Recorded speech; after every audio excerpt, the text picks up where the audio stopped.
إلا قليلا منهم. سورة البقرة سلورم مضمون روانو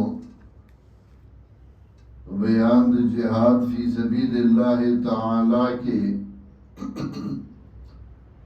پای کې د مجاهد تربیت د ملک اصلاح او د کورنۍ اصلاح ذکر کړه. بیا د جهاد لپاره د امیر ضرورت و د امیر شرطونه چې امیر بسو کی او د هغې لپاره شرطونه بسئ. یو دا زادهو بسطتن فی العلم والجسم او دویم دا چې هغه الله چون کړی چون شوی بندی صفا سړی پای باندې واقعه د بنی اسرائیلو ذکر کولا. بنی اسرائیلو نبی ته وی منلا امیر جوړ کا بادشاہ جوړ کا نغوله جوړ کا او غی روان شو. فلما فصل طالوت بالجنود کله چې جدا شو طالوت د لښکر سره هغه خلکو ته وی لښکر ته وی ان الله مبتلیکم بنهر الله امتحان کوونکی دی په تاسو باندې په یووالي مخکې یو نهر را روان دی واله را روانه ده. فمن شرب منو فلیس منی چا چې د هغې نه اوبه وڅښلې نو زما ملګری به نه وي زمونږ نه نه دی یعنې زما ملګری به نه وي. ومن لم یطعمو فانه منی چا چې د هغې نه اوبه ونه څښلې نو هغه به زما نه وي یعنې زما ملګری به وي ما سره به ځي. الا من اغترف غرفة بیده مگر چا چې ډکه کړه یو لپه په لاس باندې مطلب دا د ضرورت مطابق یو لپه اوس کی خیر دی او دا نه چې سم ورته پرېوځي. فشربوا منه نو اسکلې دی د دې اوبونه الا قلیلا منه مگر لږو د دی نه نور ورته جوړ سمړم شو اسکلې هغه 314 کسان هغوی بس یو لپه اسکلې او صرف دوره وه چې مرای پې لوانده کړه د امیر خبره یې ومنله.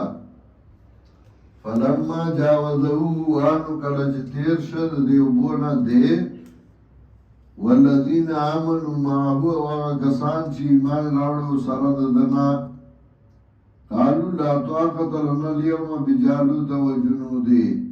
دا چا چې اوبه ډېرې څښلې وي هغوی وی موږ له نشته طاقت نن راځې د جالوت او د لښکر د هغه سره خېټې پې درنې وې موږ به نشو کولی جهاد. قال الذین یظنون نو هغه کسانو چې هغوی یقین کو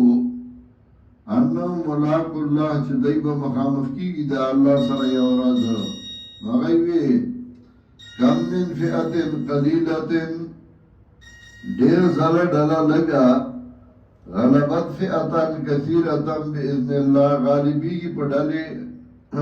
ډېر ځله ډله لږه غالبیږي په ډله ډېره په حکم د الله. والله مع الصابرین الله دې سره د صبرناکو د الله امداد د صبرناکو سره دی. ولما برزوا لجالوت وجنوده کله چې دوی څرګند شي جالوت او لښکر د هغه سره نو وی دی قال الذین وی هغه کسانو قالو وی دی ربنا افرغ علینا صبرا واربه زمونږه توی که په مونږه باندې صبر مضبوط کې زمونږه قدمونه وانصرنا علی القوم الکافرین امداد وکړه زمونږ په قوم کافرانو. فهزموهم باذن الله نو کمزوری کړل دي طالوت والا او جالوت والا په حکم د الله. وقتل داود جالوت اوج داود جالوت لرا وآتاه الله الملك والحکمه ورکړی والله دلته بادشاہي او پوهه وعلمه مما یشاء خودری وده دا هغه نه چې خوښه وه د الله و دا جهاد الله صله روا که ځکه په دې الله ظالمان ختموي. ولولا دفع الله الناس علت مشروعیت جهاد کنوی دفع کول دا اللہ خلق لرا بازو لپا بازو لفصلت الارض روانه شوی بوزمکا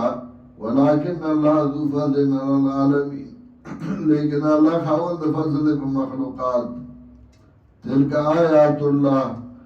دا دلائل دا اللہ دی آیاتون دا اللہ دی